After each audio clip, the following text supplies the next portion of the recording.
The lord. ಈ ದಿನದ ಬಲಪಡಿಸುವ ವಾಕ್ಯ 2 ಕೊರಿಂಥದವರಿಗೆ ಬರೆದ ಪತ್ರಿಕೆ 12ನೇ ಅಧ್ಯಾಯ 9ನೇ ವಚನ.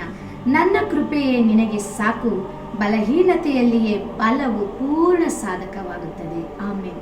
ಪ್ರಿಯ ದೇವರ ಮಕ್ಕಳೇ, ಈ ದಿನ ನಮ್ಮಲ್ಲಿ ಅನೇಕ ರೀತಿಯ ಬಲಹೀನತೆಯಲ್ಲಿದ್ದೇವೆ. ಕೆಲವರು ಶರೀರದಲ್ಲಿ ಅನೇಕ ಬಲಹೀನತೆಗಳೊಂದಿಗಿರಬಹುದು, ಅದು ವ್ಯಾಧಿ ಎಂಬ ಒಂದು ಬಲಹೀನತೆ ಆಗಿರಬಹುದು. ಇನ್ನು ಕೆಲವರಲ್ಲಿ ಬಲಹೀನತೆ ಎಂದು ನೋಡುವಾಗ ಒಂದು ಅತಿಯಾಗಿ ಮಾತನಾಡೋದು ಅವರ ಒಂದು ಬಲಹೀನತೆ, ಅತಿಯಾಗಿ ಕೋಪ ಮಾಡಿಕೊಳ್ಳೋದು ಒಂದು ಬಲಹೀನತೆ, ಅಧಿಕವಾಗಿ ದುಡ್ಡು ಖರ್ಚು ಮಾಡೋದು ಅದೊಂದು ಬಲಹೀನತೆ. ಇನ್ನು ಕೆಲವರಿಗೆ ಸೋಮಾರಿತನನೇ ಒಂದು ಬಲಹೀನತೆ, ಇನ್ನು ಕೆಲವರಿಗೆ ಅನೇಕ ರೀತಿಯ ದುಷ್ಟ ಚಟಗಳೆಂಬ ಒಂದು ಬಲಹೀನತೆ. ಈ ದಿನ ನಮ್ಮಲ್ಲಿ ಅನೇಕ ರೀತಿಯ ಬಲಹೀನತೆಗಳಲ್ಲಿದ್ದೇವೆ. ಈ ಬಲಹೀನತೆನ ಹೋಗಲಾಡಿಸಲು ನೀವು ಅನೇಕ ಸಾರಿ ಅನೇಕ ರೀತಿಯ ಪ್ರಯತ್ನಗಳನ್ನು ಮಾಡಿರಬಹುದು. ಈ ದಿನ ಕರ್ತನು ನಿಮ್ಮನ್ನು ನೋಡಿ ಹೇಳ್ತಾ ಇದ್ದಾರೆ, ನಿಮ್ಮ ಎಲ್ಲ ಬಲಹೀನತೆಯಲ್ಲಿ ನನ್ನ ಬಲ ನಿಮಗೆ ಪೂರ್ಣವಾಗಿ ನಾನು ಒದಗಿಸಿಕೊಡುತ್ತೇನೆ ಎಂಬುದಾಗಿ.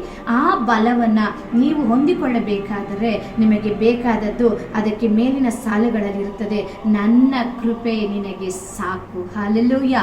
ಈ ದಿನ ನಿನ್ನ ಎಲ್ಲ ಬಲಹೀನತೆಗಳನ್ನು ನೀನು ಜಯಿಸಬೇಕು, ಅದರಿಂದ ಒಂದು ಬಿಡುಗಡೆ ಹೊಂದಿಕೊಳ್ಳಬೇಕು ಅಂದರೆ ನಿನಗೆ ಮೊದಲನೇದಾಗಿ ದೇವರ ಕೃಪೆ ಬೇಕು. ಆ ದೇವರ ಕೃಪೆಯನ್ನು ನೀನು ಹೊಂದಿಕೊಳ್ಳಬೇಕಾದರೆ ನೀನು ಸ್ತುತಿಸುವ ವ್ಯಕ್ತಿಯಾಗಿರಬೇಕು. ಹೌದು, ಯಾವಾಗ ಕೃಪೆ ಅನುಗ್ರಹವಾಗುತ್ತದೆ ಗೊತ್ತಾ?